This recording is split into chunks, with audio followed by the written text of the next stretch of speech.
नागपूरमधल्या सोलार कंपनीत झालेल्या स्फोटाचे विधानसभेमध्ये पडसाद उमटले। विरोधकांनी या प्रकरणी घोषणाबाजी करत सभात्याग केला। महाराष्ट्र सेफ्टी पुरस्कार मिळालेल्या कंपनीतच झालेल्या दुर्घटनेला जबाबदार कोण असा सवाल आता उपस्थित झालेला आहे।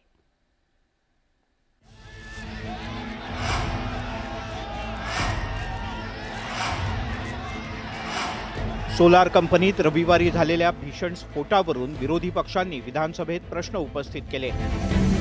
स्फोटाची घटना सुरक्षेच्या दृष्टिकोनातून गंभीर आहे, याकडे विरोधकांनी लक्ष वेधलं। मृत्युमुखी पडलेल्यांच्या वारसांना तात्काळ 50 लाख रुपयांची मदत जाहीर करून त्यांच्या कुटुंबातील एकाला नोकरी देण्याची मागणी करण्यात आली। सगळ्यांना आमची मागणी आहे की कोणत्याही परिस्थितीमध्ये 50 लाख रुपये कंपनीने त्यांना त्या प्रत्येक कुटुंबाला मदत दिली पाहिजे आणि त्याबरोबरच त्यांच्या कुटुंबातल्या लोकांना तिकडे नोकरी दिली गेली पाहिजे आणि सरकार काय देतं ते सरकारच्या तिजोरीतून मिळेल, पण कंपनीने मात्र 50 लाख रुपये दिले पाहिजेत। स्फोटकं तयार करणाऱ्या कंपनीत एसओपीचं पालन केलं जातं की नाही या संदर्भात तात्काळ निवेदन करावं अशी मागणी नाना पटोले यांनी केली। या प्रकरणी आपला रोष दाखवून देण्यासाठी विरोधकांनी सभात्यागही केला। काय या राज्यामध्ये फक्त श्रीमंतांनी जगावं आणि कामगारांनी आणि गरीब माणसांनी नाही जगावं असं काही शासनाचं धोरण आहे का?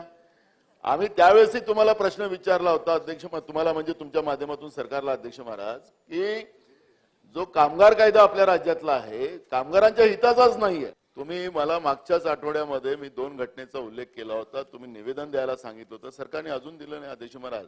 तुमचा अवमान आम्ही सहन करणार नाही अध्यक्ष महाराज। या ठिकाणी सोलार कंपनीतल्या ब्लास्टची सरकारनं गांभीर्यानं दखल घेतल्याचं उपमुख्यमंत्री अजित पवार यांनी यावेळी स्पष्ट केलं। या संदर्भात जे काही सांगितलेलं आहे त्याचं निवेदन त्या ठिकाणी केलं जाईल, जे काही निर्णय आपण द्याल त्याची अंमलबजावणी केली जाईल। ठीक। सोलार कंपनीत घडलेली दुर्घटना आगामी काळात घडू नये यासाठी सुरक्षेच्या दृष्टिकोनातून उपाययोजना करण्याची गरज निर्माण झाली आहे। तात्काळ उपमुख्यमंत्री देवेंद्र फडणवीसांनी या संदर्भातलं निवेदन दिलेलं आहे।